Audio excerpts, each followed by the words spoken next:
El silencio del teléfono presagiaba una tormenta inminente, una verdad que sacudiría mis cimientos. El teléfono no emitía ningún sonido. Miré mi reloj. Marcaba las 6:30 de la tarde. Perry se había comprometido a llamarme a las 3. Seguramente tenía excusas válidas, su profesión, reuniones programadas o evet. Sobre todo, su influencia. Hundiéndome más en la silla, me froté suavemente la rodilla dolorida. 73 años no es poca cosa, sobre todo después de décadas pasadas bajo vagones de tren. Soy Clive y, desde hace 5, he vivido solo en la casa que Laura y yo construimos hace 46 años. Bloomington se sentía diferente entonces. Una comunidad tranquila llena del aroma a césped recién cortado y los gritos alegres de los niños al anochecer. Hoy, nuestro barrio está rodeado de centros comerciales y edificios comerciales. Los rostros familiares han fallecido o han viajado a Florida en busca de calor. Yo me quedé. Laura sucumbió al cáncer hace 5 años. Su sufrimiento se prolongó, pero se fue tranquilamente, dormitando, de la mano entrelazada con la mía. Dejó atrás 3 armarios llenos de ropa que no soportaba tirar, un contenedor de correspondencia vieja y un vacío inmenso. Y luego estaba Perry, nuestro único hijo, que me visitaba semanalmente para ver cómo estaba. Perry tenía 42 años, era desarrollador de software, inteligente como su madre, con la misma cabellera rubia y nariz respingada. Solo mi carácter era inflexible. Al menos, así eran las cosas ante Yvette, a quien conoció en una convención de tecnología hacía 2 años. Yvette trabajaba en ciberseguridad. Guapa, pero distante, con labios finos y la costumbre de observar a la gente como si calculara su valor comercial. Me disgustó desde nuestro primer encuentro, pero me mordí la lengua. Al fin y al cabo, la felicidad de mi hijo superaba mis reservas. Hola, papá, me saludó Perry la primera vez que la trajo. Soy Yvette Rowings. Un placer conocerlo, señor Utterfield. Extendió la mano, su manicura era del color de la sangre seca. Perry ha hablado mucho de usted. Albergaba mis dudas. Perry nunca había sido de hablar mucho. Al principio, todo parecía ir bien. Venían a comer, a veces se quedaban el fin de semana. Perry cuidaba el jardín, como de niño, ayudando a Laura con sus rosas. Yvette estaba sentada en la terraza con su ordenador portátil. Un día, le ofrecí té. Es una casa preciosa, comentó, con la mirada fija en el exterior del edificio, no en mí. Debe de ser muy cara en el mercado inmobiliario actual. Laura y yo la compramos por muy poco, respondí. Nadie valoraba esta zona entonces. Ahora es un sitio privilegiado. Golpeó la pantalla con la uña. ¿Sabes cuánto valen las casas de la zona? 1.200.000. La tuya, con este terreno, alcanzaría 1,5 millones. Me encogí de hombros. No la venderé. Tengo la intención de morir aquí, como tenía previsto. Algo se reflejó en su mirada, pero sonrió rápidamente. Claro, solo estoy constatando un hecho. Cuando anunciaron su compromiso, sentí una alegría genuina por mi hijo. Laura siempre había deseado verlo casado. Después de la ceremonia, les entregué un cheque considerable. Había ahorrado para mi vejez durante mucho tiempo, pero a los 73, ¿qué vejez? Gracias, papá. Perry me abrazó con fuerza. Compraremos una casa más cerca de ti. Sin embargo, no compraron una casa. Alquilaron un apartamento cerca del centro de Bloomington y se visitaban con menos frecuencia. Primero cada 2 semanas, luego una vez al mes. Perry se disculpaba constantemente, trabajo, viajes de negocios, la vida de un recién casado. Esperaba sus llamadas, contaba los días para nuestras reuniones e intentaba llenar el vacío visitando el parque, leyendo libros que había coleccionado durante años pero para los que nunca tenía tiempo. Un día, me apunté a una clase de italiano. Laura siempre había soñado con conocer Venecia. Al tercer mes de su boda, Perry me propuso algo inesperado. Papá, hemos estado pensando. Debe ser difícil para ti gestionar una casa tan grande solo. ¿Por qué no la vendes? Compras algo más pequeño, más cerca de nosotros. ¿Por qué? Me sorprendí. Me las arreglo bastante bien. Pero las escaleras, el jardín. No te estás haciendo más joven, papá. Me estoy muriendo. Luego rejuveneceré, bromeé, pero una extraña sensación me revolvió el pecho. En una cena familiar una semana después, Yvette retomó el tema. Clive, Perry y yo estamos realmente preocupados. Vives solo en una casa enorme con escaleras. ¿Y si te caes? ¿Quién te ayudará? Los vecinos, respondí. Frank y Nancy Ellington vienen casi a diario. Ellos también son mayores, se burló Yvette. ¿Qué podrían ayudar? Lo consideraré, dije, con la esperanza de terminar la conversación. Pero insistieron.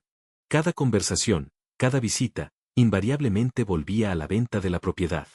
Perry presentó anuncios de apartamentos para jubilados. Cuidado de enfermería las 24 horas, papá.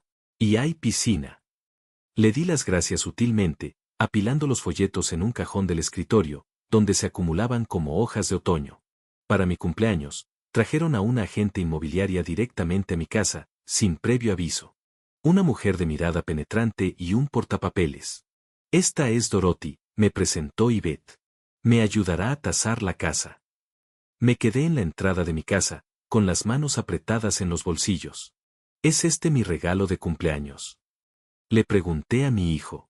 Perry apartó la mirada. Solo queremos ayudar, papá. Estamos preocupados. Agradezco la consideración, dije, sintiendo que mi rostro se ponía rígido. Pero por si no se ha dado cuenta, estoy perfectamente bien. Señor Utterfield, intervino la agente. El valor de las propiedades está en su punto más alto. En un año o dos, podría bajar. Gracias por su preocupación, pero mi casa no está a la venta. Abrí la puerta. Le agradecería que se marchara. Perry parecía confundido. Papá, no te preocupes tanto. Me duele la cabeza. Hablaré contigo en otro momento. Cuando se fueron, me hundí en la silla de Laura y lloré por primera vez en años. Ella habría sabido qué hacer, qué decir. Siempre entendía mejor a Perry. Y yo era solo un viejo testarudo que no quería olvidar el pasado. No supe nada de ellos durante 2 semanas. Entonces Perry me llamó, disculpándose. Vino solo, sin Yvette. Trajo mi pastel de manzana favorito de esa pequeña panadería en la intersección de Maple y Pine. Lo siento, papá. Exageramos. Solo estamos preocupados por ti. Nos sentamos en el porche, comiendo pastel, hablando de béisbol, de su trabajo, de todo menos de la casa o de Yvette. Cuando se iba, lo abracé. Sé que tienes buenas intenciones, hijo, pero esta es mi morada. Es donde residen los recuerdos de mi madre, de tu juventud. No estoy dispuesto a renunciar a ella. Asintió, pero algo en su mirada era indescifrable. Algo nuevo, desconocido. Quizás fue entonces cuando debí ser cauteloso, pero anhelaba con desesperación creer que las cosas mejorarían. Después de eso, nuestra conexión se volvió tensa. Perry llamaba con menos frecuencia, visitándonos con evidente reticencia. Cuando le pregunté por qué él y Yvette no habían comprado una casa con mi dinero, murmuró algo sobre inversiones. Un día, vi que Yvette llevaba unos pendientes de diamantes que antes no tenía. Pero guardé silencio. Empecé a sentirme una carga, una presencia innecesaria en su nueva existencia. Perry miró su reloj mientras hablábamos. Yvette apenas disimuló su enfado. Intenté recomponer la relación, llevándolos a cenar, preguntándoles por sus carreras, incluso sugiriendo unas vacaciones juntos. Eso sería maravilloso, respondió Perry. Pero tenemos mucho trabajo que hacer. No me rendí. Les compré entradas para un concierto y les pregunté cómo podía ayudarlos. Una vez, les ofrecí mi casa como residencia temporal si querían ahorrar en el alquiler. Lo consideraremos, prometió Perry. Pero vi brillar los ojos de Yvette. Esa noche, me senté en mi estudio a revisar viejos álbumes de fotos. Aquí está Perry a los 5 años en su primera bicicleta. Aquí estamos Laura y yo el día de nuestra boda. Aquí está nuestro viaje a los Grandes Lagos cuando Perry tenía 12 años. El teléfono sonó a última hora. Contesté. Papá. La voz de Perry sonaba extraña, tensa. Yvette y yo estábamos pensando, quizás deberíamos quedarnos contigo un tiempo. Ayudar en casa. Hacerte compañía. La esperanza floreció en mi pecho. Quizás las cosas se resolverían. Quizás Yvette se acostumbraría a mí, y yo a ella. Quizás Perry volvería a ser mi hijo, en lugar de este extraño con prisas. Claro, hijo, dije. Puedes venir cuando quieras. Tu habitación siempre está lista. No sabía entonces en qué me estaba metiendo. No sabía que ya habían encontrado comprador para la propiedad. No sabía que mi hijo llegaría a tales extremos para haber cumplido sus deseos. Simplemente deseaba que mi familia volviera. Llegaron el viernes por la noche con 6 maletas y una caja que contenía a Horus, el gato persa descontento de Yvette, que maullaba. Ayudé a cargar sus pertenencias a pesar de las objeciones de Perry sobre mi espalda. Mi espalda, por cierto, estaba bien. Sí, ya no podía levantar objetos pesados como a los 40, pero una maleta estándar era una tarea manejable. Ocuparemos la habitación de invitados, dijo Yvette en un tono que no admitía discrepancias. Hay más espacio para nuestras pertenencias. La habitación de invitados era la segunda más grande después de la mía. Laura había residido allí durante los últimos meses de su enfermedad, cuando subir las escaleras se le hacía difícil. Yo había mantenido esa habitación sellada tras su fallecimiento, entrando con poca frecuencia, solo para limpiarla y ventilarla. Su tocador seguía ahí, con los frascos de perfume que dudé en tirar. Claro, dije, reprimiendo el impulso de objetar. Siéntanse como en casa. Todo transcurrió con normalidad los 2 primeros días. Perry teletrabajaba desde mi estudio y yo me quedaba despierta hasta tarde. Compartimos el desayuno. Me levanté a las 6, Perry a las 7, y disfrutamos de una hora de conversación tranquila, como antes. Se está bien aquí, papá, comentó Perry, untando mermelada de grosella negra en su tostada. Tranquilo, afirmé, temerosa de interrumpir el momento con palabras. Pero la calma no persistió. Al tercer día, Yvette regresó antes de lo habitual. Clive, llamó a la puerta de mi habitación. Tengo una petición. Abrí la puerta. Estaba de pie en el pasillo, con los brazos cruzados. Perry y yo estábamos pensando, tu estudio es demasiado pequeño para 2 personas. ¿Por qué no nos dejas usar tu habitación como espacio de trabajo? Es más grande y ofrece mejores vistas. Parpadeé. ¿Mi dormitorio? ¿Pero dónde descansaría? En el estudio, por supuesto. Se encogió de hombros. ¿Hay una cama plegable ahí, o en la sala? Es solo temporal. Quise negarme, pero vi a Perry detrás de ella, con una expresión de culpa en el rostro. Papá, esto sería mucho más práctico para el trabajo. Podríamos evitar estorbarnos. Cedí. Después de todo, esto era realmente breve, y si eso los hacía sentir más cómodos. Trasladé solo lo esencial al estudio, dejando la mayor parte de mi ropa en el armario del dormitorio. El sofá estaba viejo e incómodo. Desperté con un dolor de espalda, pero guardé silencio. Mi hijo estaba presente, y eso era lo que importaba. Después de una semana, Yvette empezó a reorganizar los muebles. Es tan incómodo aquí, Clive, declaró, examinando críticamente la sala. Y polvoriento. ¿Cuándo fue la última vez que redecoraste? Hace unos 10 años, respondí. Pero limpio a menudo. Se burló. Se nota. Hemos contratado un servicio de limpieza mañana, y creo que deberíamos deshacernos de ese horrible sofá. Laura eligió ese sofá, intenté hablar con calma. Te lo agradezco. Es antiguo, Clive, y esos estampados florales son de mal gusto. No dije nada. Cuando llegó la tintorería al día siguiente, fui al parque para evitar ver a desconocidos rebuscar entre mis pertenencias. Al volver, descubrí que muchos objetos pequeños habían sido movidos o desaparecidos. La foto de Laura, que había estado en la repisa de la chimenea, estaba en un cajón de la cómoda. Hemos hecho espacio, explicó Perry. Estaba demasiado desordenado aquí. Asentí, recuperé la foto y la volví a colocar. Perry fingió no darse cuenta. Pasaron los días, y me sentía cada vez más como una visita en mi propia casa. Yvette llenó la nevera con sus brebajes y yogures dietéticos, descartando mis salchichas y bacon favoritos. A tu edad, necesitas controlar tu colesterol, Clive, dijo con fingida preocupación. Tenemos que alargar tu vida lo máximo posible. Una mañana, descubrí que mis pastillas para el corazón habían desaparecido de mi mesita de noche. Yvette los llevó al baño, explicó Perry. Dijo que era más práctico. Me resultaba más práctico tenerlos junto a la cama, repliqué. Ya sabes cómo es. Le gusta el orden. Suspiré. Sí, lo sabía. Yvette impuso su orden en toda la casa. Mis libros estaban guardados en cajas en el sótano para evitar el desorden. Mi preciado suéter, viejo y desgastado, pero tan reconfortante, desapareció del armario. Accidentalmente terminó en la basura. Lo siento, Clive. Una noche, los oí conversar en la cocina. No sabían que había regresado de mi paseo y me quedé en el pasillo. ¿Cuánto tiempo más estaremos atrapados aquí? Siseo y Beth. Es un viejo testarudo. No venderá la casa. Lo sabes. Dale tiempo. La voz de Perry sonaba cansada. Está conectado a este lugar por mi madre. Tu madre lleva 5 años fallecida y vivimos en un museo. ¿Has visto nuestro apartamento? Es diminuto. ¿Y aquí? Podríamos reformarlo, venderlo por 2 millones y comprar una casa decente. Esta casa será mía cuando él muera. ¿Cuánto tiempo debemos esperar? ¿Otros 10 años? ¿15? Está más sano que muchos cuarentones.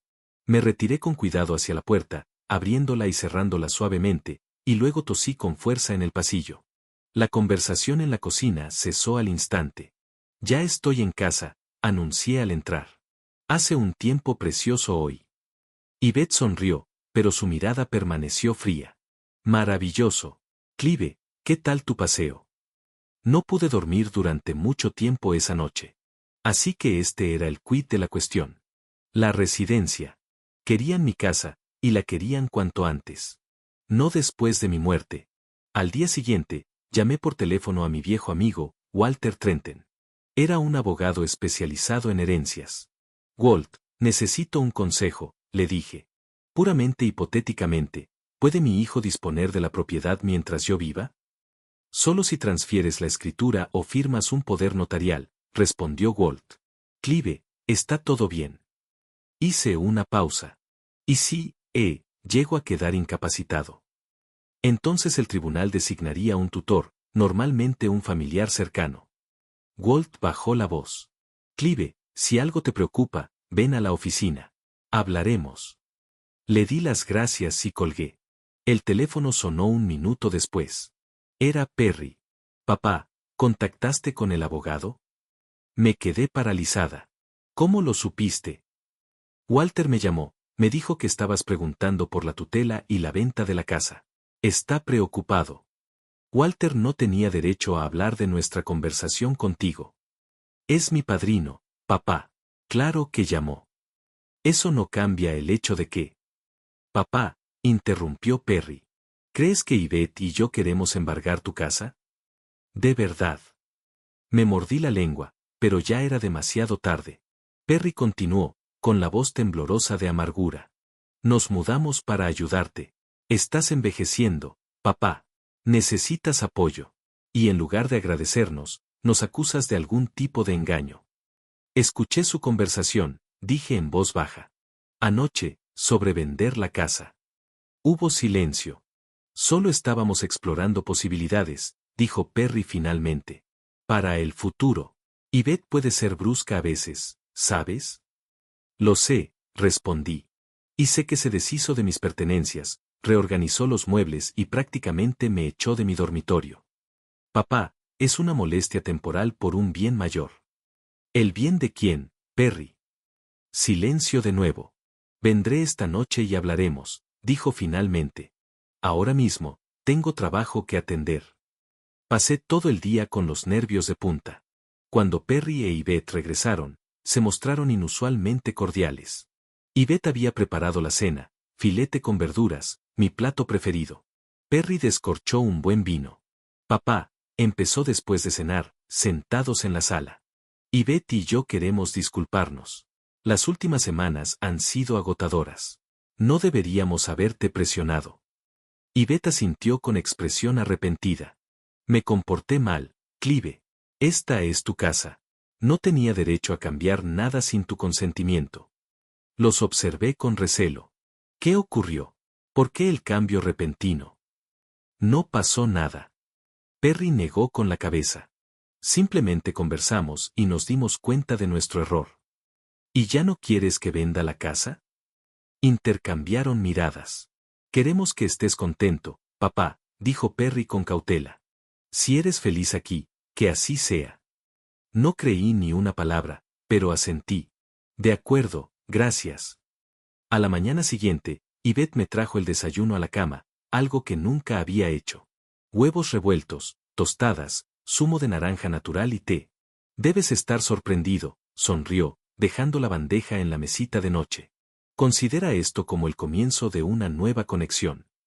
Muy amable de tu parte, respondí, oliendo el té. ¿De qué variedad es? Huele distinto. Verde con jazmín, hizo una pausa. Pruébalo. Es muy beneficioso. Fingí darle un sorbo, pero en cuanto se fue, lo vertí en la maceta del ficus. Algo me decía que la recién descubierta amabilidad de Yvette tenía un precio. Después del desayuno, Walter llamó. Clive, ¿cómo estás? La preocupación era evidente en su voz. Disculpa por contactar a Perry, pero parecía realmente preocupado. No pasa nada, Walt, dije en voz baja, cerrando la puerta del estudio. Pero necesito tu ayuda. Quiero modificar mi testamento. Por supuesto, respondió. Ven a la oficina. No, lo interrumpí. Ven hoy si puedes. Digamos que es una visita amistosa. Walter llegó esa tarde con una botella de whisky y un juego de ajedrez. Perry e Yvette estaban en casa, ambos tomándose el día libre, lo cual era peculiar. Walter, qué placer tan inesperado. Sonrió Yvette al abrir la puerta. Clive no había mencionado que esperaba visitas. Es una vieja costumbre, comentó Walter con un guiño. Ajedrez los jueves. Clive y yo llevamos 30 años jugando. Era una mentira. Detestaba el ajedrez. Y Walter apenas sabía jugar, pero Yvette parecía aceptarlo. Nos recluimos en el estudio, fingiendo ordenar las piezas. ¿Qué pasa, Clive? Susurró Walter. Pareces asustado. Le conté todo. Los intentos de sacarme de la casa, la conversación que había escuchado, el cambio brusco de conducta, el té tan peculiar. ¿Crees que habrán manipulado tu comida? Walter frunció el ceño. No lo sé. Negué con la cabeza. Quizás desconfío demasiado. Pero desde que apareció Yvette, Perry ha cambiado. Ese no es mi hijo, Walt. No es el niño que Laura y yo criamos. Walter sacó unos documentos de su maletín. Traje un nuevo modelo de testamento. Puedes cambiar los beneficiarios o añadir estipulaciones. Hablamos rápidamente de los detalles. Seguía dejándole la mayor parte de la herencia a Perry, pero con la condición de que la casa no se pudiera vender hasta 10 años después de mi fallecimiento. También dejé una suma considerable al santuario de animales local. Laura siempre los había apoyado. ¿Eso los disuadiría? Pregunté, firmando los papeles. No del todo, suspiró Walter. Pero crearía impedimentos. Clive, debes tener cuidado. Si de verdad pretenden algo. Lo sé.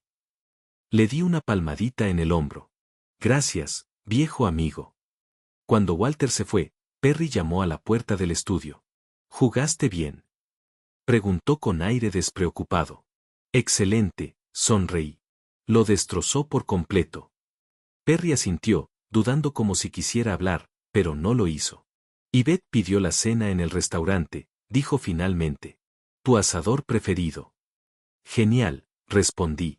Estaré allí enseguida. En cuanto la puerta se cerró tras él, tomé mi teléfono y le escribí a Frank Ellington, mi vecino. Si no llamo mañana al mediodía, por favor, pregúntame. Frank respondió casi al instante. ¿Todo bien, viejo amigo? Asuntos familiares, escribí. Nada grave, pero sabía que era mentira. Algo se acercaba y necesitaba estar preparado. Apenas comí esa noche, alegando malestar estomacal. Perry parecía desanimado. Yvette parecía irritado. Me disculpé y me retiré temprano al estudio, cerrando la puerta.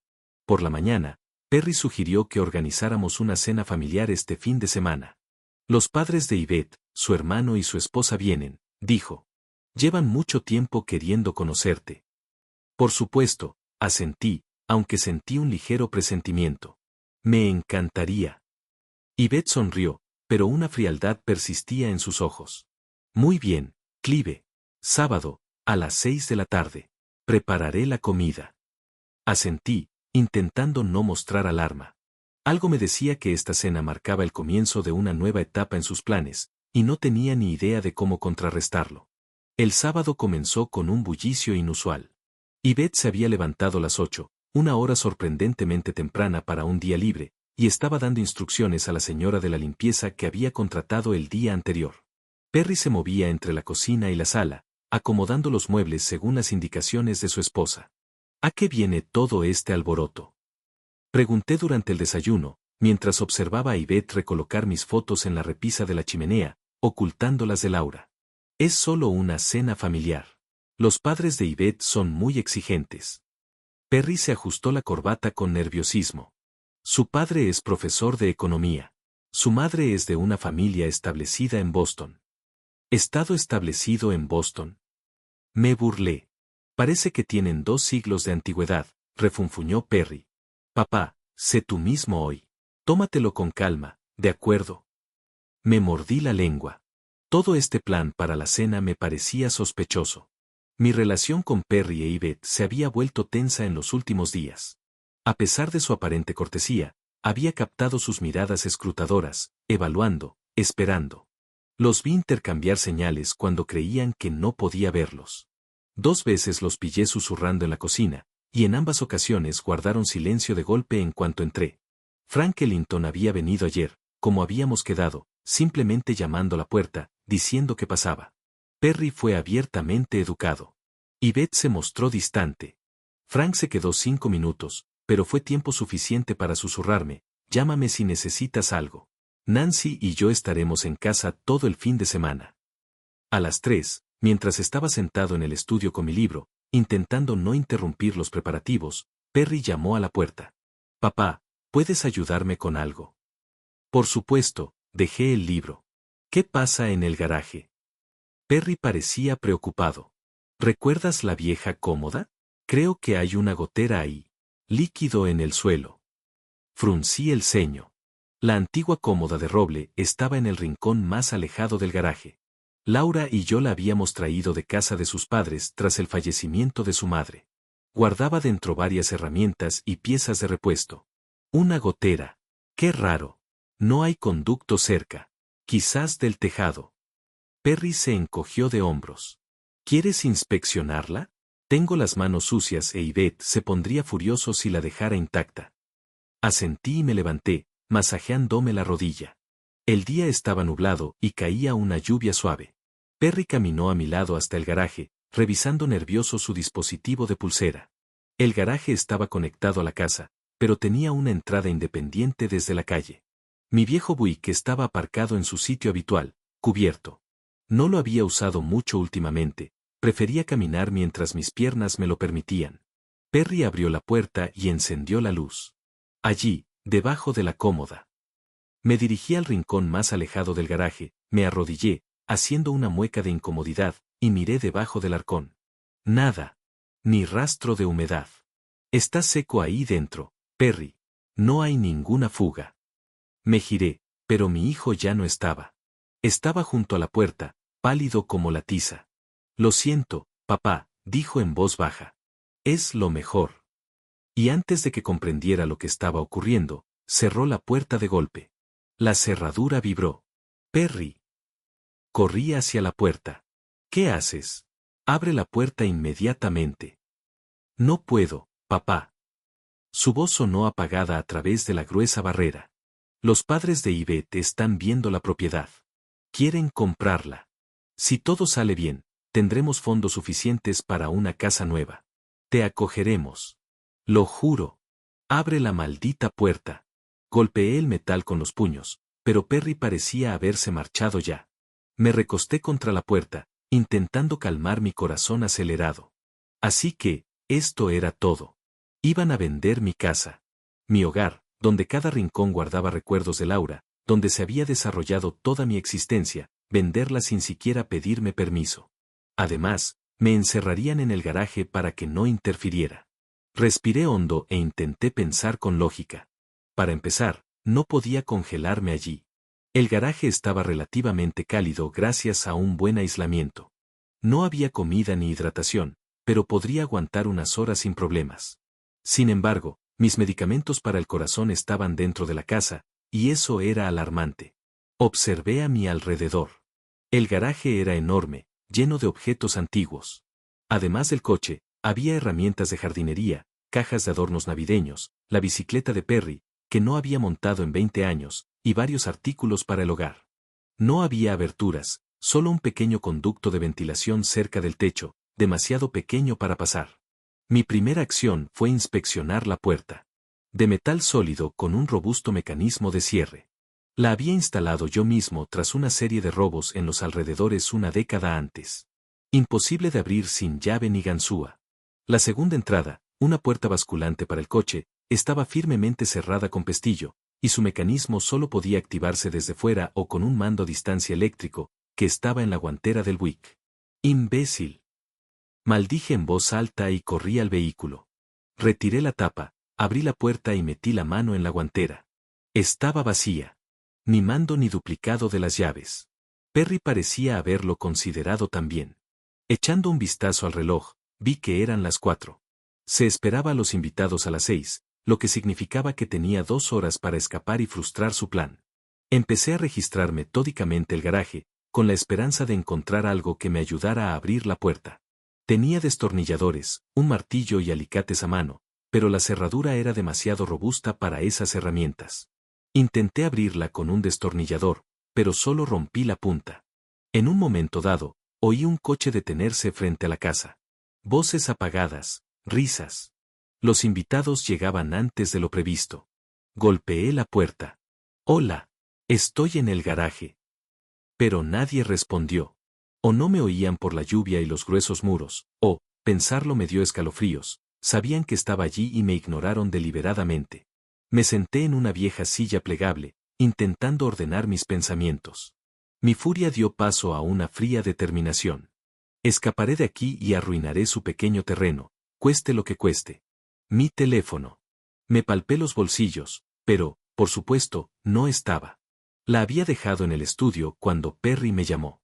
Otro descuido. Volviendo a mirar a mi alrededor, vi una vieja caja de cartón en un rincón con la etiqueta pesca. Perry y yo solíamos ir a pescar todos los veranos cuando él era adolescente. Luego se fue a la universidad, y la costumbre, por alguna razón, desapareció. Hacía tiempo que no abría la caja. Dentro, además de cañas de pescar y aparejos, había una vieja cuchilla de pescar en un desgastado estuche de cuero. La cogí, dándole vueltas. El filo seguía afilado. No es que pretendiera hacerle daño a nadie, pero podría ser útil. Volviendo a la puerta, examiné las bisagras. Eran robustas, sujetas con pernos pesados. Sería imposible aflojarlas con la mano, pero quizás con la palanca adecuada. Busqué de nuevo en el garaje y encontré una palanca. Sin perder tiempo, intenté hacer palanca en una de las bisagras, pero no se movía. El ruido de la casa aumentó. Se oían voces, tintineo de platos, música. Parecían estar disfrutando en mi casa mientras yo estaba encerrada en el garaje como una reliquia abandonada. Miré el reloj y vi que había pasado más de 1 hora. Debían de estar todos los invitados. Me imaginé a Perry y Beth guiando a sus padres por mi casa, hablando de las reformas que harían, de los muebles que tirarían, de las paredes que derribarían. El corazón me latía con fuerza, un temblor en el pecho. Respiré hondo, intentando calmarme. El pánico no me ayudaría ahora. Necesitaba pensar con claridad. Volviendo a mirar alrededor del garaje, recordé de repente algo significativo. Cuando Laura y yo adquirimos la casa, no había garaje. Lo añadimos después, cuando nació Perry. Y originalmente, había un acceso entre la casa y el garaje, que sellamos después cuando decidimos ampliar el trastero. Pero no desmontaron toda la pared. Simplemente instalaron placas de yeso. Corrí hacia la pared que separaba el garaje de la casa. La mayor parte estaba ocupada por estanterías con herramientas y contenedores, pero había una sección vacía en la esquina. Empecé a golpear la pared, intentando identificar dónde había estado la abertura. Finalmente, encontré un punto donde el sonido era diferente, más resonante. Agarré un destornillador y empecé a rascar con cuidado la placa de yeso hasta crear una pequeña abertura. Introduciendo el dedo, confirmé que había un hueco detrás de la pared. Tenía razón. Esta sección de la pared era más delgada que el resto. Trabajando con renovada determinación, ensanché la abertura con el cuchillo y el destornillador. Después de 15 minutos, El agujero era lo suficientemente grande como para meter la mano. En otros 10, pude ver lo que había al otro lado, una despensa oscura, abarrotada de conservas y productos químicos domésticos. El sudor me corría por los ojos y el corazón me latía a 1000, pero seguí trabajando, ignorando la incomodidad en las manos. Finalmente, la abertura fue lo suficientemente ancha como para pasar. Hice una pausa para recuperar el aliento. Sonaba música en la casa. Estalló la risa. No se dieron cuenta de que estaba casi liberada. Me colé por la abertura de la pared y me encontré en la despensa. It was dark, but light emanated from beneath the door. I stood up carefully, shaking the dust and plaster crumbs from my clothing. My shirt was torn, my hands scratched, but it didn't matter. Y was inside the house. Leaning my ear against the pantry door, I listened. Voices came from the living room. Apparently, all the guests had gathered there. I heard Yvette's laughter, then Perry's voice. Completely reconfigure the second floor. Father was against it, of course, but he'll eventually understand it's best for everyone. A male voice, unfamiliar, with a slight accent. And when do you intend to finalize the transaction? Within a month, Yvette replied. As soon as we secure all the necessary signatures. The property agent says that in the current climate, you can ask for as much as 2 million. What about your father? The same male voice inquired. Where is he now? A pause, then Perry's voice, slightly strained. He has, health issues. He's staying at a friend's residence tonight. I could not tolerate it any longer. Quietly opening the pantry door, I crept down the corridor toward the living room. I stopped in the doorway, observing the group. There were 6 of them, Perry and Yvette, an older couple who must have been her parents, a young man resembling Yvette, likely her sibling, and his spouse, a slender blonde with an odd grin. They were all seated with wine glasses, discussing my house as if they already possessed it. Here I am, I declared loudly, and all heads turned in my direction. A profound silence fell. Yvette froze, her glass halfway to her lips. Perry turned ashen, as if he'd witnessed a specter. Father, he blurted out. How did you get free? I stepped into the room. It was challenging, son. Much effort. You should have remembered that I constructed this garage myself and comprehend all its vulnerabilities. The guests exchanged confused glances. Yvette's father, a tall, gray-haired man with cold eyes, rose from the sofa. What is happening, Perry? You stated your father was at a friend's place. Yes. Perry swallowed. Dad, you don't grasp the situation. Oh, I comprehend perfectly well, I interrupted, glancing around. My son confined me in the garage so I wouldn't disrupt your discussion of my house's sale. A house that, by the way, belongs only to me. There was a lengthy pause. Yvette's mother, a sing woman with tight lips, coughed. We were informed that you consented to the sale. Who informed you? I shifted my gaze to Yvette, who sat with her back straight and her face impassive. Your daughter, or my son, who is apparently so desperate for his inheritance that he's willing to imprison his own father like a discarded item? Dad, cease this, Perry pleaded. You've completely misunderstood. What was there to misunderstand? I could feel my hands trembling, but my voice remained steady. You intended to sell my house without my permission. How were you going to achieve that? Fabricate my signature, or did you have a superior scheme? Yvette's brother, a young man with the same cold gaze, stood up. I believe we should depart.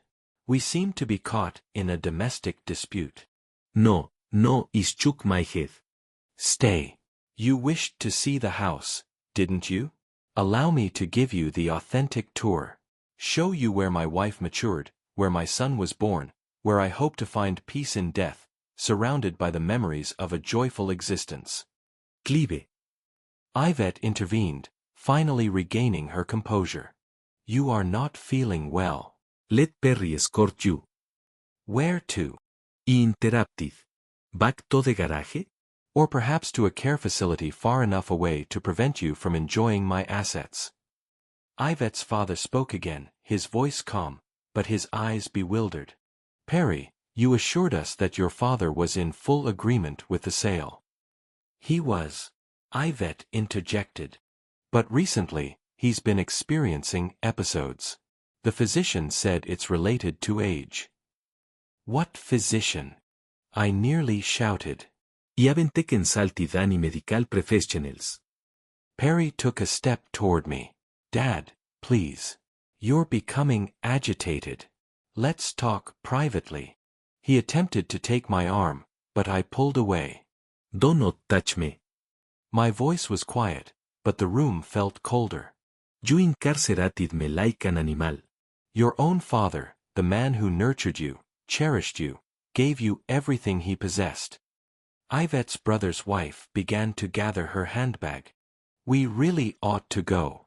Wait. I held up my hand. Before you leave, I want you to understand that this house is not for sale. Not ever. And if you hear my son or his wife claim otherwise, it is a falsehood. I turned to Perry, who stood with slumped shoulders, staring at the floor. You have 2 days to pack your belongings and vacate my premises, taking your wife with you.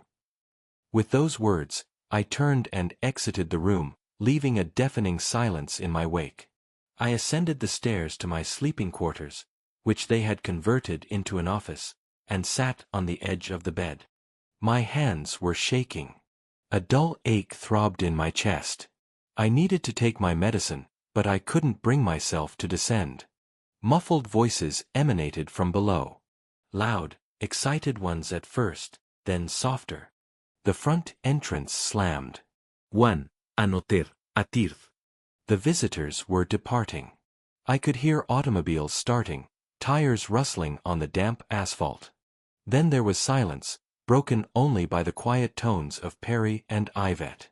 I don't know how long I sat like that, gazing out the window at the rain. At some point, there was a soft knock at the door. Dad. Perry's voice sounded uncertain. May I enter? I did not reply. The door opened slowly. Perry stood on the threshold, pale, disheveled. One glance at his face confirmed that Yvette's parents had left in a fury. Dad, we need to discuss. About what? My voice sounded hoarse. About how you confined me in the garage, or how you attempted to sell my house behind my back. He strode into the room, stopping a few feet from me. I can explain. Things are not as they appear. Enlighten me. I folded my hands in my lap to stop the trembling. What exactly did I misunderstand? Perry ran his hand through his hair, a gesture he'd inherited from me. When he'd done that as a child, I'd always known my son felt guilty. We weren't going to do anything without your approval, he began. We just wanted to display the house to Yvette's parents so they'd appreciate it. Is that why you locked me in? Interrupted. So I wouldn't disrupt the appraisal? I panicked. His shoulders slumped. Yvette insisted on securing their approval before we spoke with you. They could provide us with funds for a down payment on a new house, and you just locked your own father in the garage. I shook my head. Good heavens, Perry, if you're moternu. Leave my moter out of this. He suddenly raised his voice. Schide comprehend. She always desired what was best for me. The best. I felt my blood boil. You think betraying your father, imprisoning him like a dog, lying to your wife's family is the best? What kind of example will you set for your children, if you ever have any? Perry turned away to the window. We're experiencing financial difficulties, Dad, he said quietly. Significant problems. What kind of problems? I gave you $100,000 for the wedding. You and I both earn good wages. He was silent, and I suddenly realized, oh my God, she spent all the money, didn't she? On what? For garments, jewelry, investments. Perry turned to me, desperation in his eyes. Cryptocurrency startups. It all seemed so secure. Her brother suggested it. He laughed, a bitter, empty sound. And you decided that the optimal solution was to sell my house? We wanted to speak with you, Perry raised his voice. Explain the predicament. But you're so obstinate. I'm obstinate. I stood up, feeling the vein in my temple pulse. I've spent my entire life doing everything for you. Worked 2 jobs so you could attend the finest college. Denied myself everything so you could possess all you required. And how did you repay me? Bringing a woman who despises me into my home, attempting to remove me from here. And when that failed, confining me in the garage. Perry stood with his head down. At that moment, Yvette appeared in the doorway. Her face was pale but resolute. Clive, she began. I understand you're distressed. Distressed. I looked at her. I'm enraged. And if you believe you can, we require 2 million, she interrupted. My brother invested the family's money in a project that failed. If we don't recover the funds by month's end, we're in serious trouble. I stared at her, trying to grasp what I was hearing. You said my son to access my money. That's not true, Perry interjected. I love Yvette. We were just in a difficult situation, and decided the easiest course was to deceive me. He shook my head. Good heavens, Perry, I don't even recognize you right now. Yvette stepped forward. Look, Clive, we've all overreacted. Why don't we sit down and discuss this like adults? I'm sure we can devise a solution everyone agrees on. The only solution is for both of you to leave my house. I turned to the window. I said 2 days, and I'm not changing my mind. I heard them whispering behind me, then Yvette's footsteps receding down the passage. Perry remained. Dad. His voice trembled. Please, I'm your son. My son would never do this to me. I didn't turn around. Go away, Perry. I need to be alone. When he finally left, I sank into the chair by the window and closed my eyes. My head was pounding. My heart was racing. I needed my medication, but there was no energy to descend and confront them again. My phone. I required my phone. I looked around and saw my old mobile device on the desk. I was surprised they hadn't removed it. My hands shook as I dialed Frank Ellington's number. Frank, it's Clive. I'm sorry to bother you, but I need assistance. 20 minutes later, Frank was at my residence. He brought my pills, which Nancy kept with her just in case, and a bottle of whiskey in his reliable shoulder bag. We sat in my former bedroom, listening to Perry and Yvette arguing in muffled voices downstairs. Do you want me to summon the authorities? Frank asked. What they did is unlawful confinement. It's a serious offense. And send your own son to jail? He shook my head. No. Then what will you do? Frank poured the whiskey into glasses. They don't appear ready to give up. I took a sip. The alcohol burned my throat, but a warmth spread through my chest. I don't know, but I'm not relinquishing the house. It's a llave left of Laura. Frank nodded. He understood. His wife Nancy was Laura's closest friend. They cultivated roses together, attended book club together, navigated all of life's challenges together. You could stay with us for a while, he suggested, just until things settle. And leave the house to them? He shook my head. No, I'm not leaving. We sat like that for about an hour.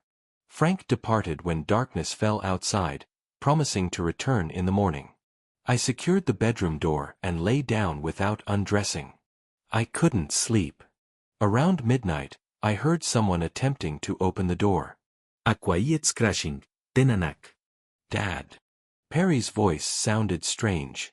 No remorse, no humility. We need to talk. He said nothing. After a pause, he continued. Dad, I know you're awake. Open up, please. Go away, Perry, I said finally. We'll talk in the morning. No now, His voice grew more insistent. I need your signature on some documents. I sat up on the bed, disbelieving my ears. Are you serious? After everything that's transpired, you imagine I'll sign anything. It's not what you think. Perry lowered his voice. Just open the door, Dad. Please. Depart. I almost shouted. Or I'm contacting the police. There was silence. Then footsteps retreating down the hallway. I exhaled, not realizing I'd been holding my breath. What kind of papers did he want me to sign? Something concerning the house, undoubtedly. Or perhaps a power of attorney to manage my funds. The morning dawned gray and damp. I awoke to a knock on the door, persistent but polite. Not Perry. Clive. Yvette's voice sounded unusually soft. I brought your breakfast and your pills. I rose, went to the door, but did not open it. Place the tray on the floor and leave. Clive, please. I wish to apologize. We both do. There's no need to apologize, I said. Just pack your belongings and leave as I instructed. We can't simply leave, she said, a hint of annoyance in her voice. We have financial obligations to meet. Not my concern. I was firm. If you believe I'm going to give you a single cent after yesterday, you are gravely mistaken. Silence, then the sound of receding footsteps. I waited a few more minutes, then opened the door slightly. On the floor was a tray with toast, eggs, and a cup of tea. Beside it were my heart pills. I took the pills, but did not touch the food. After yesterday, I could not trust them. Instead, I tucked the pills into my pocket and quietly descended the stairs. The kitchen was empty. Muffled voices emanated from the living room. I opened the refrigerator and retrieved the orange juice and a pastry I'd purchased before they moved in. I took a quick bite, trying not to make any sound, and returned to my bedroom. The day extended slowly. I could hear Perry and Yvette moving about the house, sometimes arguing, sometimes speaking on the phone. No one else approached my door. I telephoned Walter, my legal counsel, and asked him to visit tomorrow morning. He agreed without further inquiry. Toward evening, the doorbell chimed. I looked out the window and saw a police vehicle. 2 officers stood at the entrance. As he listened, he heard Perry open the door. What can I do for you, officers? His voice sounded strained. We received a complaint of potential domestic unrest at this address, one of the police officers responded. Someone reported that an elderly gentleman might be experiencing mistreatment. There's some kind of error, Yvette interjected. Only my husband and I reside here. And your father? The second officer inquired. Mr. Clive Utterfield.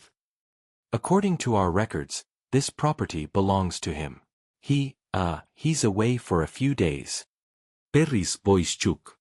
With friends. I opened the window. Officers, I'm up here. All eyes turned upward. Perry paled. Yvette whispered something swiftly in his ear. Mr. Hutterfield, shouted one of the policemen.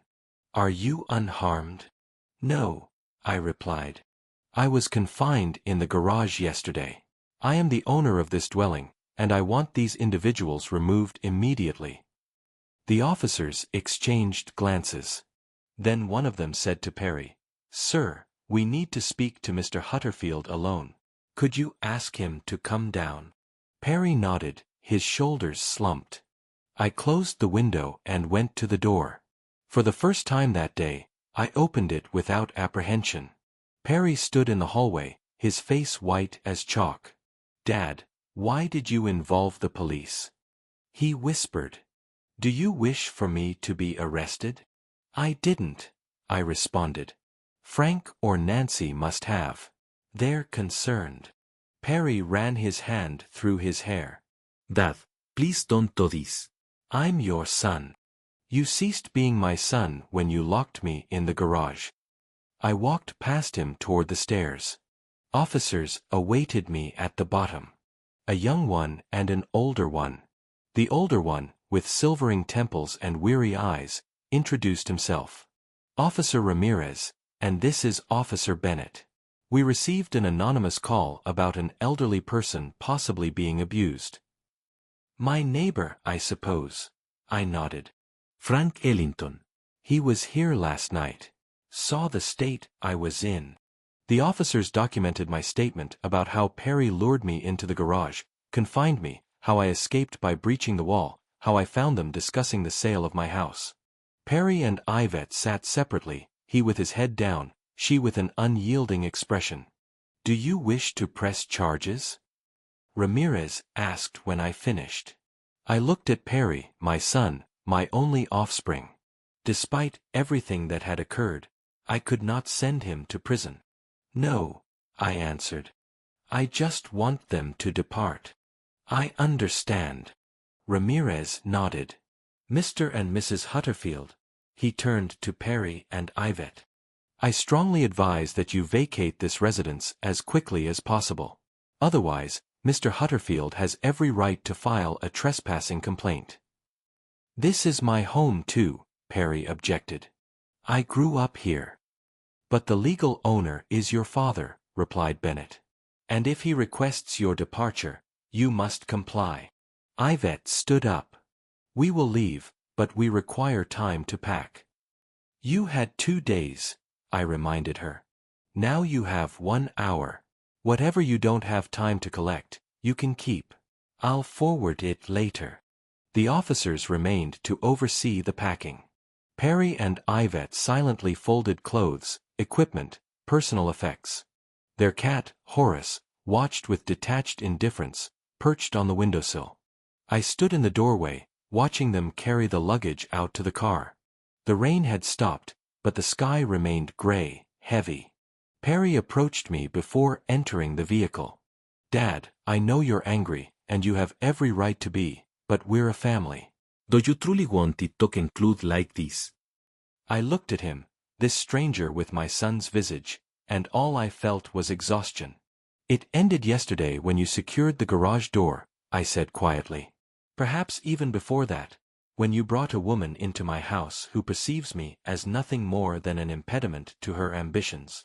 Yvette isn't like that. Perry shook his head. You never sought to understand her. And you never sought to understand me. I turned away. Goodbye, Perry. He walked into the house without glancing back. The car door slammed behind me, the engine rumbling. They drove off, leaving me alone in an empty house filled with specters of the past and shattered hopes. When the car was out of sight, the officers departed too, promising to visit tomorrow to check on me. I thanked them and closed the door. For the first time in many days, I was truly solitary. It was only then, in the quiet of the vacant house, that I permitted myself to fully grasp what had transpired.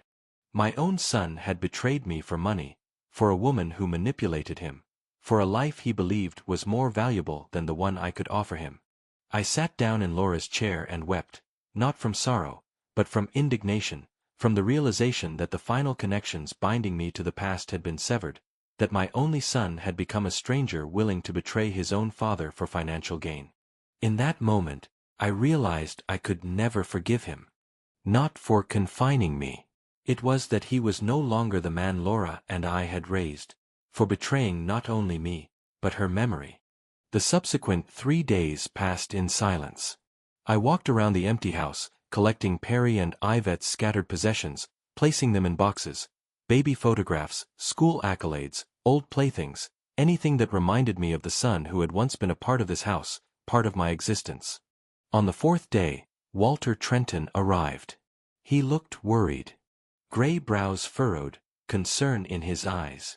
You look unwell, old chap, he said, shaking my hand in the hallway. Imanita green. I feel it.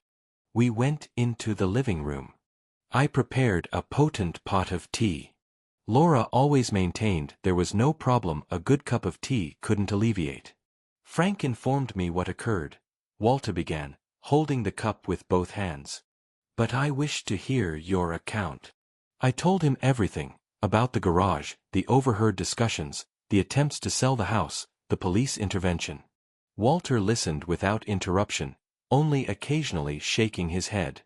I want to revise my will, I said when I finished. Completely. Are you certain?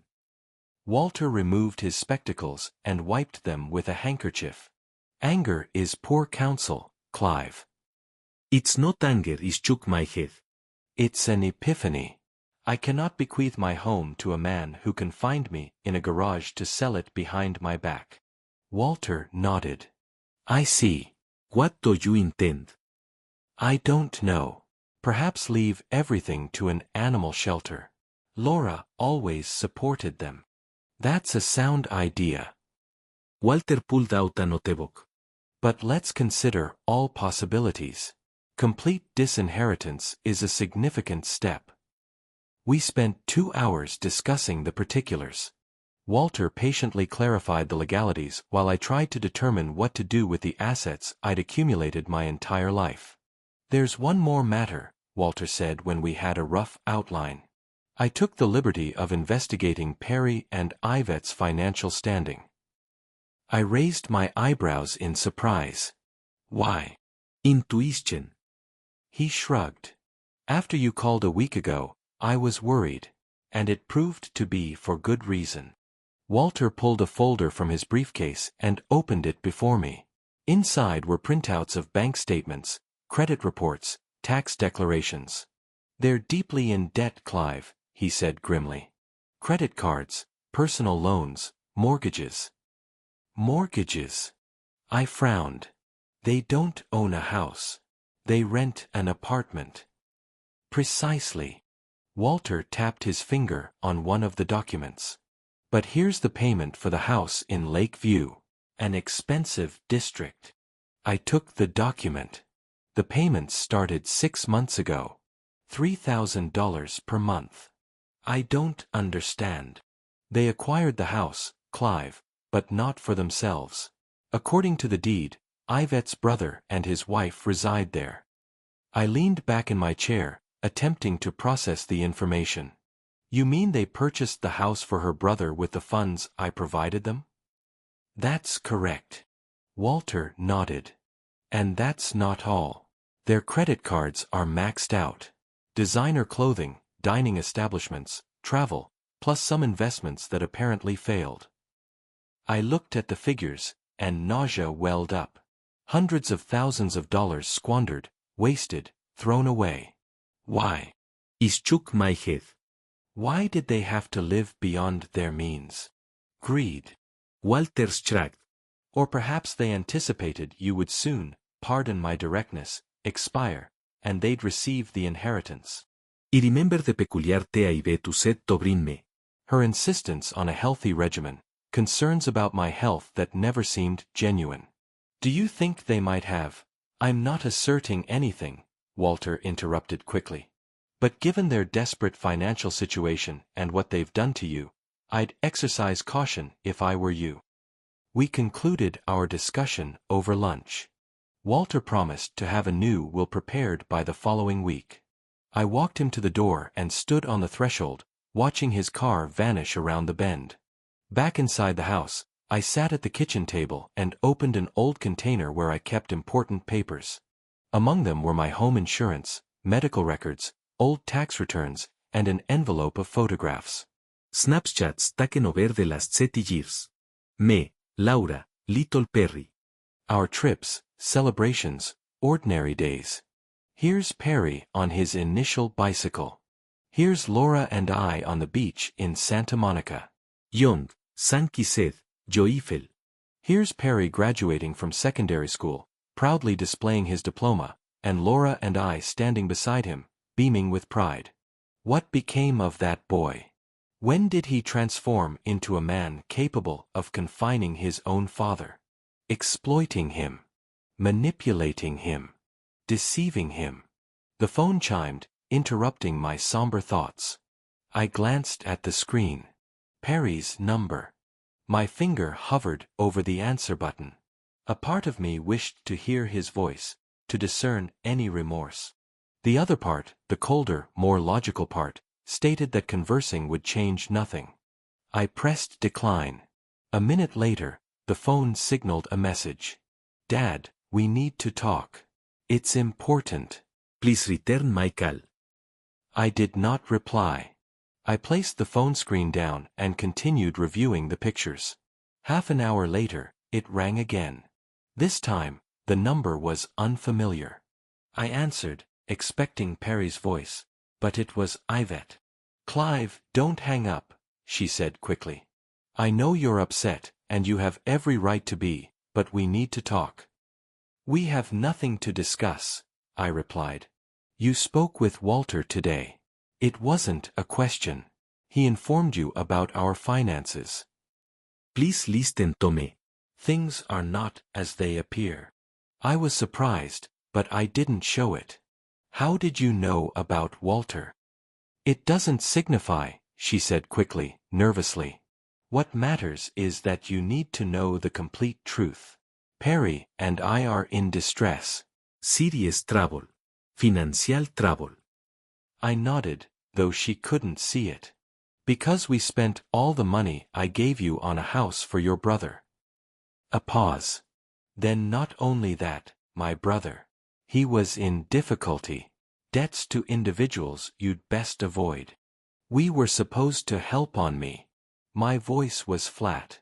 "Clive, please." Desperation was evident in her voice. "We can rectify this. Perry loves you. He did a foolish thing, but he's your son. And you?" I asked. Do you love me too, Yvette? "Or just my house and my funds?" She was silent. I heard a rustle, then Perry's voice.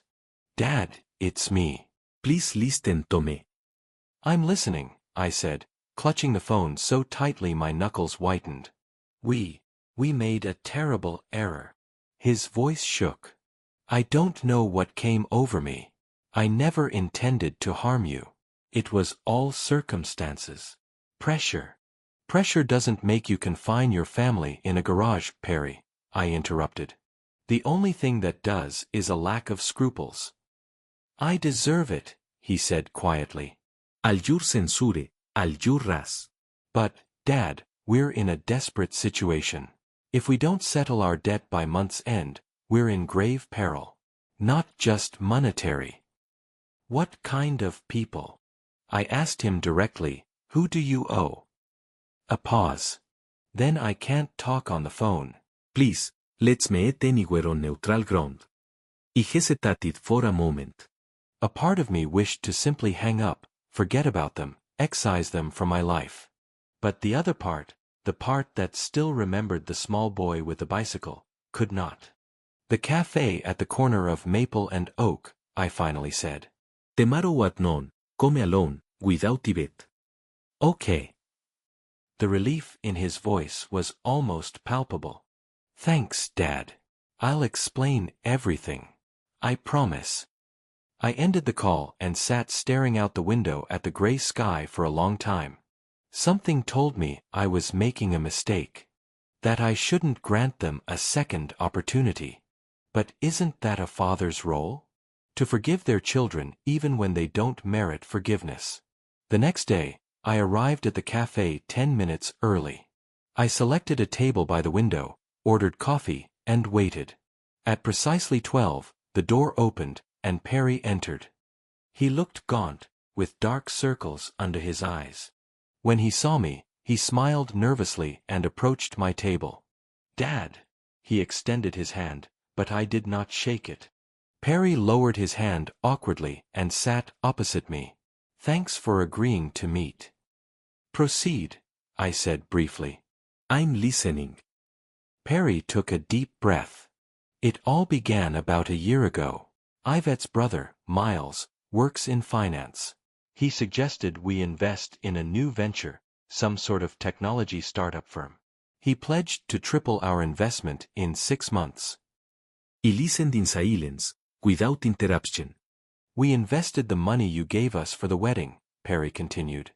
"Miles convinced us it was a guaranteed success, but 2 months later, we discovered that the startup was, well, not entirely legitimate. They were employing some kind of questionable scheme. And when news spread, the whole operation collapsed. And the money was gone. I nodded. Not exactly. Perry lowered his eyes. Miles used it to settle some people he owed money to. And he promised to reimburse us with interest. He needed a fresh deposit to do it. And you took out loans? Y sur mi sed. Yes. Perry swallowed. Many loans. Y interest. Yvette was confident it would work out, that her brother wouldn't fail. And the house. Y lind forward. Why did you purchase the house for her brother? Perry turned pale. You know about that too? I know everything, y lead. Every detail of your little deception. It's not a deception. Perry shook his head. Miles persuaded us to invest in real estate. That it was the safest method to preserve funds. We own the house, but he resides there, and you pay for it too. I shook my head. Good heavens, Perry, how could you be so gullible? I know. He lowered his head. I know now, but back then, I had such great faith in her brother. And I believed in her. And now you're neck-deep in debt. I leaned back in my chair. And you've decided that the simplest escape is to sell my house. That's not what occurred, Perry exclaimed. I mean, yes, we intended to sell the house, but with your permission. I never planned on confining you in the garage. It just happened spontaneously. Yvette called and said her parents were coming to see the house, and you were so opposed to it. And you decided you'd better lock me up like a canine, I finished, so I wouldn't interfere with your plans. Perry was silent, his shoulders slumped. How much do you owe? I asked after a pause. About 500,000, he said quietly. That's with interest. And the due date is in 2 weeks. If we don't pay, what? Your brother-in-law will sue you. No. Perry looked up at me with frightened eyes. The people miles owes money to. They are not to be trifled with. They've already issued threats. I observed my son carefully. There was genuine fear in his eyes. Not feigned, not manipulative.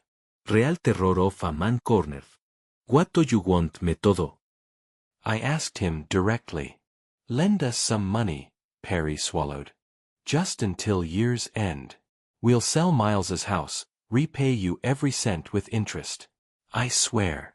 Why should he trust you? I leaned forward. After everything you've done.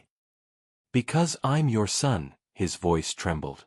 And because I have no one but you. I stared at him for a long moment, trying to perceive the boy Laura and I had raised. The one who ran to me with a scraped knee, who showed me his first drawings, who gazed at me with adoration. But I saw only an exhausted, bewildered man who'd made too many poor choices. I'll consider it, I finally said. I'll call you in a couple of days. The relief on his face was almost painful. Thanks, Dad. Truly, thanks. I'm not promising anything, I warned him. And I want all the documents, loan agreements, statements, everything. I want to understand what I'm getting involved in. Certainly, Perry nodded. I transmit everything today. We parted after half an hour. I walked home, even though the weather was frigid. I needed to reflect, to gain perspective. The first person I called was Walter at his residence. I need some guidance, not as a lawyer, but as a friend. I informed him about the meeting with Perry, about the debt, about the potential threats. Do you believe him? Walter asked after a long silence. I don't know, I sighed. A part of me says it's just another manipulation. But the fear in his eyes was real. You need more information, Walter said firmly. I can hire a private investigator. Check into this Miles. Discover who they truly owe. Do it. I nodded, though Walter couldn't see. And Walt, thank you for everything. For 3 days, I awaited the investigation's findings. Perry sent the documents as promised, a mountain of paperwork substantiating his every word. Yvette called twice, but I didn't answer. In the back of my mind, I already knew my course of action, but I wished to be certain. On the fourth day, Walter arrived. His face was grim, which in itself spoke volumes. "It's worse than we imagined," he said, spreading the photographs and documents on the table. "Miles Rowings is severely indebted to some very dangerous individuals.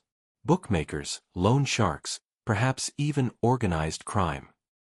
I examined the documents, bank statements, telephone records, images of Miles with suspicious persons. "Are Perry and Yvette genuinely in danger?" I asked. "Yes," Walter nodded. "If they're connected to Miles's debts, absolutely. These people are serious. What's your recommendation?" Walter stared out the window for a long time, considering his response. "As your legal counsel, I'd advise you to stay out of this matter. Don't give them a single cent," he finally said. "As your friend, I know you'd never forgive yourself if something happened to Perry that you could have prevented." I nodded. Walter understood me too well. "I'll assist them," I decided. "But on my terms." We spent the remainder of the evening devising a plan. I would provide Perry and Yvette the money, not as a donation, but as a formal loan secured by the house they'd bought for Miles. If they don't repay the money on schedule, the house becomes yours. Walter explained. "That will protect you, and it will give them an incentive to genuinely repay the debt." I agreed. But deep down, I knew it wasn't solely about the money, nor just about Perry's safety. I'd been reflecting a great deal on my life these past few days. On the fact that at 73, I live alone in a vast house full of echoes of the past. On the fact that my only family is a son who views me merely as a financial resource. It was time for a change. "There's one more thing," I told Walter when we finished the paperwork. "I've decided to sell the house." Walter raised his eyebrows in surprise. "After all you've done to retain it?" "Exactly." I nodded. "I didn't contend for the house because I couldn't part with it. It's because it should be my choice, not theirs." "So, what will you do?" I smiled. The first genuine smile I displayed in days. "I'm going to Italy. Laura always dreamed of experiencing Venice. I'll go for both of us." Walter and I conversed late into the night about plans, about the future, about a life that doesn't end, even at 73. For the first time in a long time, I felt something akin to hope. Before he departed, Walter asked, "Will you inform Perry about your intentions?" No, I shook my head. "Not yet. We'll handle his difficulties first, and then we'll see." Walter left, and I sat in the quiet of the house that would soon no longer be mine. Strangely, the thought caused no distress, just a slight melancholy and anticipation of something new. A whole life lay ahead of me. Perhaps not as long as I would have wished, but it was still mine, and I intended to live it by my own principles. I sat in Walter's office, observing the papers spread on the desk. A loan agreement detailing all the specifics. $500,000 at the lowest interest rate. Repayment in 6 months, secured by the house in Lakeview where Yvette's brother resided. It was legally flawless, just as Walter had assured. "Are you certain you wish to proceed with this?" he asked, watching me turn the pages. "Absolutely," I nodded. "But on one condition, I want you present when I meet them." Walter smiled understandingly. "Of course. When?" "This afternoon. I've already called Perry. They'll arrive at 3. We returned to my house around 2 o'clock. I ordered lunch from the restaurant and set the table in the dining room. Formally a business conference, not a family meal. Walter was seated in a chair with a book, but I could tell he wasn't reading, merely flipping pages, lost in his thoughts. "Are you eager?" he inquired. "A little," I admitted. "But more, expectant." It's peculiar, isn't it? Walter shook his head. It's not peculiar. You're finally taking command of your existence. It's always an exhilarating moment. The doorbell rang at precisely 3. I opened it and saw Perry and Yvette, both tense and anxious. Come in. I stepped back, allowing them entry. Walter and I await you in the dining room. Yvette frowned when she heard the lawyer's name, but she said nothing. Perry looked nervous. He kept rubbing his palms together, avoiding my gaze. In the dining room, they sat beside each other, opposite Walter and me. I poured water into glasses and offered appetizers, which they politely but firmly declined. So, I began when the formalities concluded. I've assessed your predicament, and I'm prepared to assist. The relief on their faces was almost palpable. Yvette even grasped my hand across the table. Clive, we're so thankful. But on my terms, I interrupted, gently releasing my hand. Walter, please. Walter opened a folder and produced a contract. This is a formal loan for $500,000. The term is 6 months. The interest rate is 3% annually, well below market rates. The collateral is a house in Lakeview owned by, Yvette tensed. But it's my brother's house. Legally, you own the house, Walter pointed out. And it's perfect security for the loan. If you fail to repay the loan within the specified time frame, Clive acquires the house. That's extortion, Yvette exclaimed. The house is valued at over $1 million. And you can find me in the garage and attempted to sell my house behind my back, I countered calmly. So, we're even. Perry placed his hand on his wife's shoulder, silencing her. We agree. It's only fair. Yvette turned to him indignantly. You cannot agree. Miles resides in this house. Miles plunged us into this mess. Perry raised his voice to his wife for the first time. And if we don't repay these individuals, the house will be the least of our concerns. They exchanged tense glances, a silent battle of wills. At last, Yvette turned away, her lips pressed together. All right, she said coldly. Let's sign it. Walter pushed the documents toward them. 3 copies. Read them thoroughly before signing.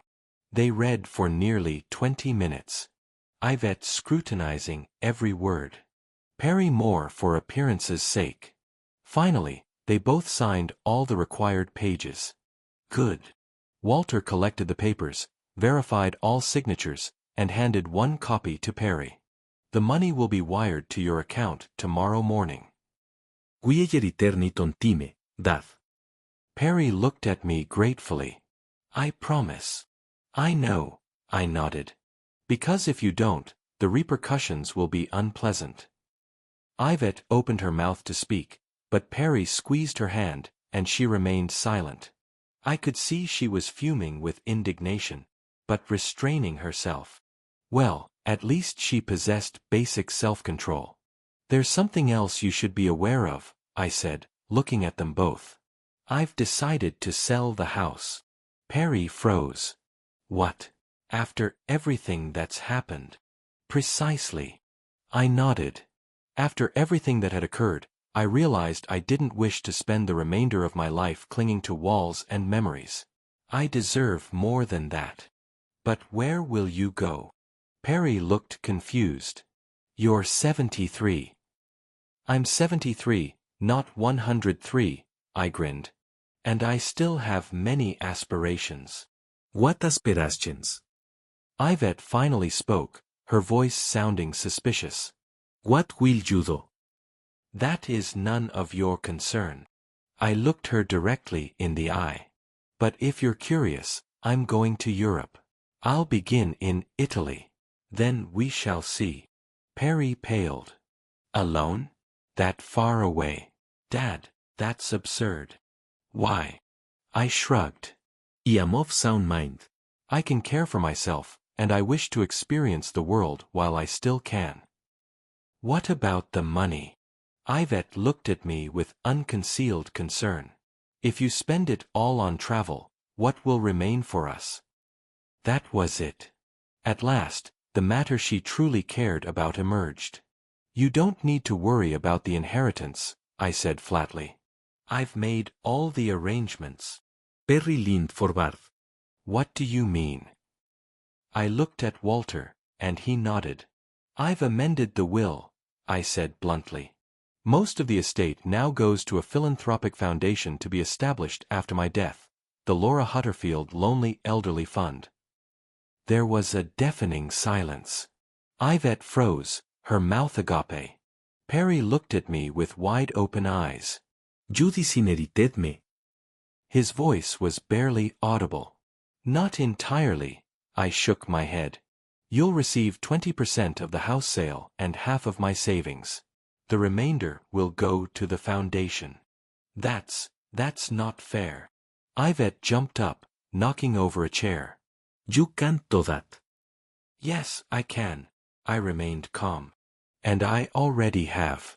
The will is legally sound, and it will be very challenging to contest it, especially given the circumstances. What circumstances? Yvette narrowed her eyes. The fact that you can find me in the garage to sell the house is documented in the police report, I reminded her. There are witnesses. There's evidence. If you decide to challenge the will, it'll all emerge in court. Yvette collapsed back in her chair, her face distorted with rage. Perry sat motionless, staring at a single point. Why? He finally asked. Why are you doing this, Dad? Because you both revealed your true natures, I said softly but firmly. You only saw me as a source of funds, an obstacle to conquer. So, I decided to spare you the wait for my demise. That's not true, Perry exclaimed. I love you, Dad. You're my father. I know that somewhere deep down inside you're still my son. I nodded. That's why I'm providing you the money now to help. But I won't allow you to manipulate me or exploit me. Yvette laughed a cold, hollow laugh. You're more astute than you appear, old man. You've orchestrated everything, haven't you? I'm merely protecting myself, I answered, as I should have done from the outset. We concluded the meeting in half an hour. Perry was dejected. Yvette was cold and distant. They left without proper goodbyes, merely nodding at the doorstep. I watched their car pull away and felt a strange mixture of sorrow and relief. Are you all right? Walter asked, standing beside me. I will be, I smiled. Eventually. I sold the house a month later. A swift transaction, slightly below market value, but I needed the funds and liberty. I acquired a small apartment in downtown Bloomington, just in case I wished to return. I gave most of the furniture to a charity shop, retaining only the most significant items and photographs. Perry and Yvette repaid the money punctually, exactly 6 months later as agreed in the contract. They transferred the full sum with interest to my account without a word. I sent them a brief message acknowledging receipt and thanking them for their promptness. I received no reply. I learned from neighbors that they sold the Lakeview house almost immediately after our transaction. Yvette's brother and his wife had relocated to another state. Perry and Yvette themselves remained in Bloomington, but in a different area. Occasionally, I would see their names in the local newspaper, charity events, the inauguration of Perry's new enterprise, social gatherings. On the surface, their lives seemed prosperous and joyful. Perry called twice this year, at Christmas and on my birthday. Formal conversations. He inquired about my well-being, shared a little about his business. Never once mentioned the incident in the garage, our loan agreement, or the change of will. It was as if none of it had occurred. I did not call him at all. It wasn't out of pride or bitterness. I simply couldn't find the appropriate words. What do you say to a son who betrayed you? How do you return to normalcy after what happened? My own life transformed remarkably. I spent 3 months in Italy, visited all the places Laura had dreamed of. Venice, Florence, Rome, the Amalfi Coast. I traveled leisurely, staying in small hotels, savoring the local cuisine, communicating with people despite the linguistic barrier. In Venice, I encountered a group of American retirees touring Europe. Among them was Eleanor, a widow from Boston, 70 years old with luminous eyes and a keen intellect. We became companions and visited several cities together. Nothing romantic, just pleasant company, engaging conversations, shared recollections of the past and visions for the future. From Italy, I journeyed to Greece, then to Spain. Each new city, each country offered me something unique: impressions, acquaintances, moments of quiet happiness. I wrote travel journals, took photographs, and sometimes dispatched postcards to Frank and Nancy Ellington, who looked after my apartment. In Barcelona, I received an unexpected letter from Perry. A genuine paper letter sent to the hotel address I had mentioned in my discussion with Frank. "Dear Dad," he wrote, "I hope this letter finds you well. I have long pondered what to write, how to account for my actions, but I realize that no explanation will alter what transpired. I vitrad everything you and my mother instilled in me. I allowed financial concerns and fear to dictate my choices. And worst of all, I almost convinced myself that I was acting correctly, that it was for your own benefit. I am not seeking forgiveness. I know I do not deserve it. I merely want you to know that I recognize the immense pain I have inflicted. I live with that thought daily. Yvette and I separated. After everything that had occurred, our marriage could not endure. She returned to Boston to be with her family. I remained here in Bloomington, attempting to begin anew. I don't know if you'll ever wish to see me again, but if you do, I'll be here. Your son, Perry." I reread the letter several times, endeavoring to sort through my emotions.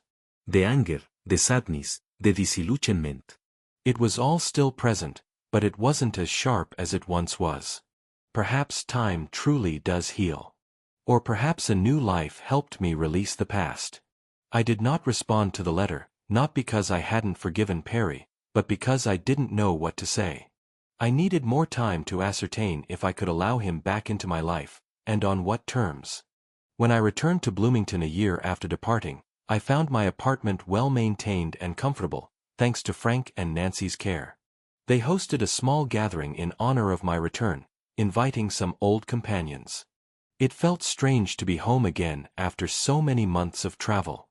But it was even stranger to realize that home now wasn't the walls of the old manor where Laura and I nurtured our son, but something within me, a feeling of tranquility and acceptance that I had finally discovered.